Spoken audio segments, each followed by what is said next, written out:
Welcome to our deep dive. hmm The priests of the Mission Diocese of Varanasi, you've got this big Jubilee year coming up, and you're really digging into Gaudium et Spes to see what it has to say to your mission there.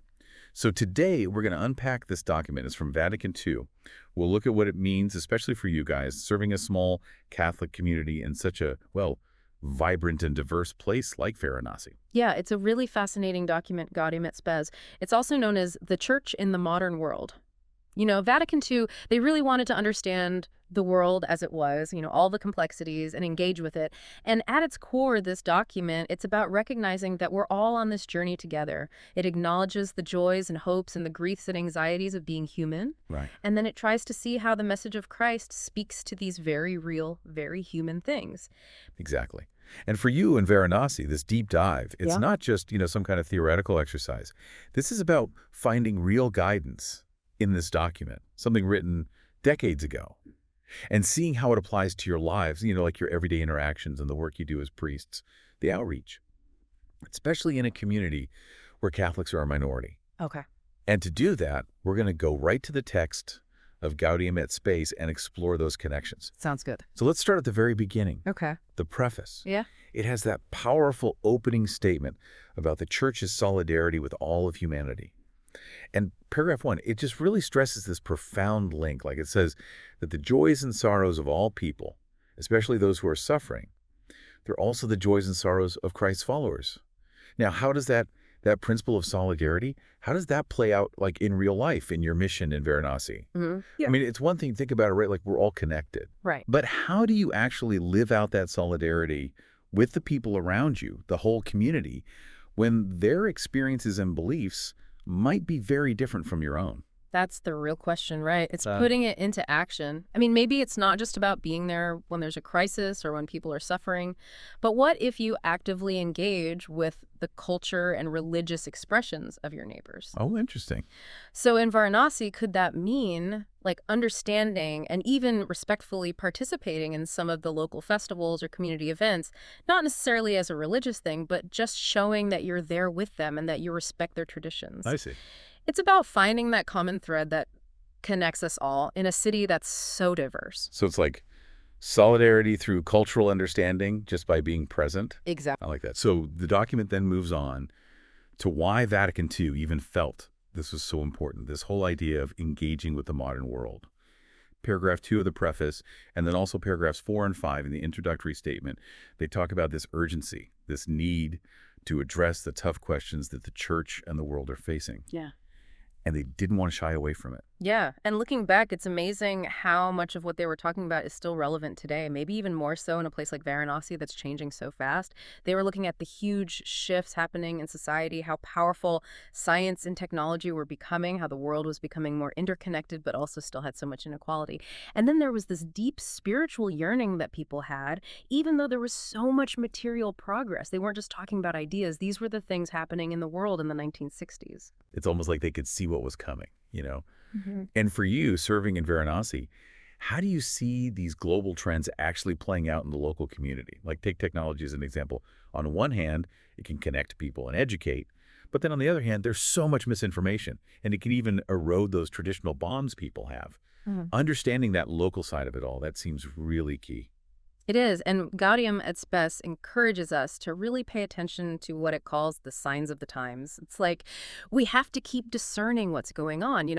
The document also talks about spiritual unease. So in Varanasi, a city that's steeped in spiritual traditions going back centuries, do you see people searching for meaning too? People who might feel disconnected from those traditions, or maybe they're wrestling with all the anxieties of modern life. Interesting. If we can recognize how those global trends are actually playing out locally, then we can shape our mission to really meet the needs of the community. It's about tailoring, right? Tailoring the mission to what people are actually going through. Yeah. Now let's move on to some of the really foundational principles that Gaudium et Spes lays out. Starting with the dignity of every human person. It's in chapter 1, paragraphs 12 to 17. And this seems so crucial, especially in your diverse environment. It is. It's foundational. The document just states it plainly.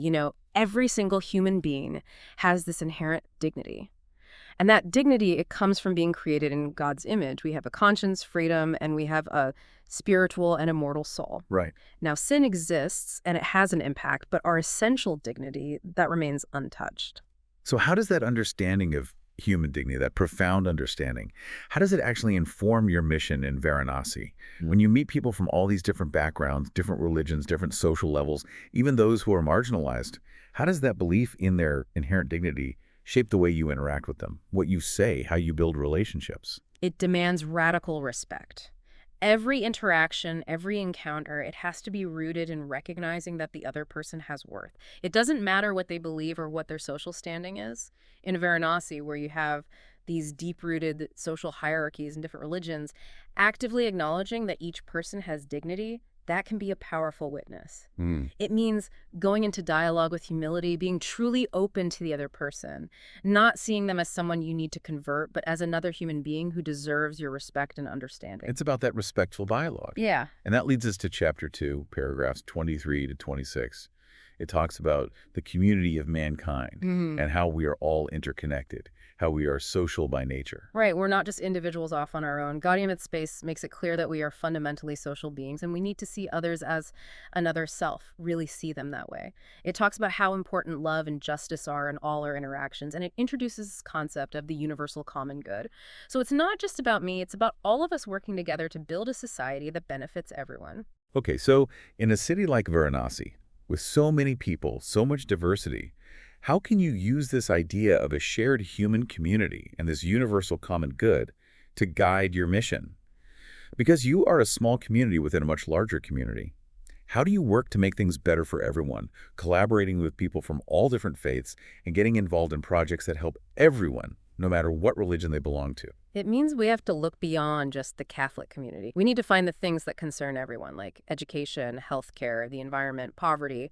And then we need to find ways to work with other people and groups from other religions and backgrounds who are also trying to make a difference. We build bridges by focusing on these shared human needs, these aspirations that we all have. It's about joining hands. Yes, and showing that working for the common good, that goes beyond our differences. That spirit of collaboration, it seems so essential.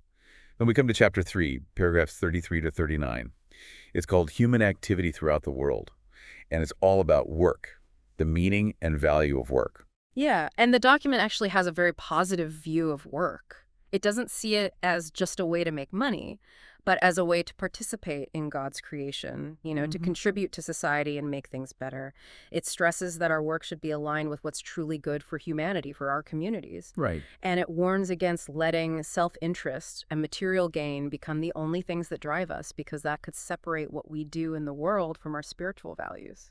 So for the priests in Varanasi, how does this idea of human activity, this understanding, how does it affect your own work and how you interact with people in different professions? How can you encourage them to be ethical, to focus on the common good in whatever they do? Well, maybe it starts with emphasizing that all work has dignity, every job, from the most visible to the one that might seem really humble.